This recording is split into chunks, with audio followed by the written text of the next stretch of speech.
Picture this, a sprawling 400-acre expanse of land right next door to Hyderabad Central University. Sounds lovely, right? Well, it is. This isn't just any piece of land. It's a haven for peacocks strutting their stuff, spotted deer going about their deer business, and even the occasional wild boar, presumably looking for snacks.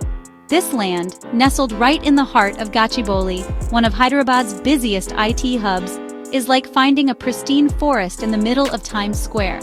Except instead of flashing billboards, you've got Mushroom Rock, a unique geological formation that's probably way older than whatever advertisement Times Square is pushing these days. 2 lakes, Buffalo Lake and Peacock Lake. Subtle, right? Add to the whole nature sanctuary vibe. Over 455 different species of plants and animals call this place home. That's more variety than you'd find in a bag of those gourmet jelly beans. And frankly, it's way more ecologically important. So you've got this beautiful green space, a haven for wildlife, and a stone's throw away from a bustling tech center. Seems like a recipe for a classic man versus nature showdown, doesn't it? Well, buckle up because that's exactly what's happening. Now, the Telangana government, they see dollar signs when they look at this land. And rupees, lots and lots of rupees. They're talking about turning this ecological gem into a shiny new IT park.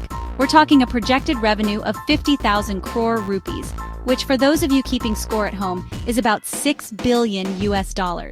That's enough money to buy a small island nation, or at least a really nice yacht. Along with all that cash, the government promises 500,000 new jobs. That's right, 500,000 jobs. That's more jobs than there are people in some small countries. It's a tempting offer, especially in a world hungry for economic growth and employment opportunities.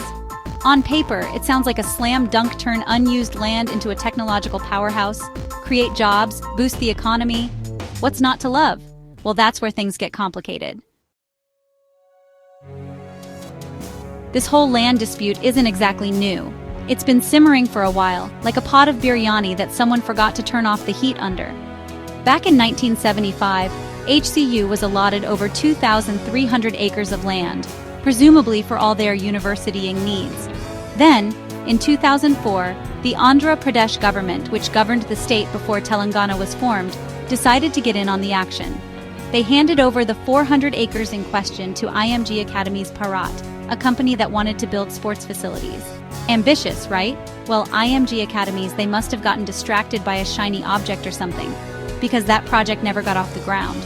Fast forward to 2024, and the Supreme Court steps in like a disappointed parent and says, okay, enough is enough. This land belongs to the Telangana government, not HCU. So, the Telangana government, armed with a court order and dreams of tech dominance, decides to move forward with their IT park plans. Cue the bulldozers. Section 4, on the front lines, students, activists, and legal battles. Now, HCU students, they're not exactly known for being pushovers. They're a passionate bunch, deeply connected to their campus and, by extension, the surrounding environment. So, when those bulldozers rolled in, the students were ready. Protests erupted, with students and activists forming human chains around trees, chanting slogans, and generally making it very clear that they weren't going down without a fight. The police? Well, they weren't as thrilled about the whole peaceful protest thing. Arrests were made, legal cases were filed, and suddenly, the idyllic campus was transformed into a battleground for the soul of the city. It's not just the students who are up in arms. Environmentalists are sounding the alarm, pointing to the irreversible damage that development would inflict on this delicate ecosystem.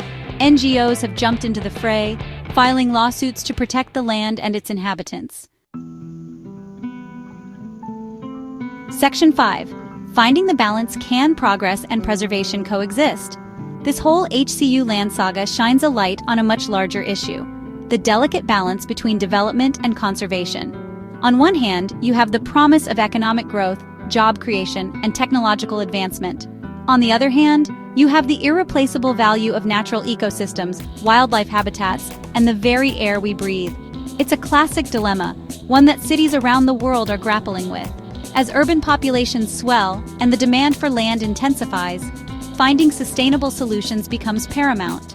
Can we afford to sacrifice our green spaces in the name of progress? Is there a way to strike a balance between development and conservation? The answers aren't easy, and they often involve difficult choices and compromises. But one thing is clear: ignoring the environmental impact of development is a recipe for disaster. The HCU land dispute is a stark reminder that we need to find a way to build our future without bulldozing over the natural world that sustains us. That's it for today's deep dive into the HCU 400-acre land issue. If you found this interesting, hit that like button. It really helps the channel grow. And if you're new here, don't forget to subscribe and ring the bell so you don't miss our next video.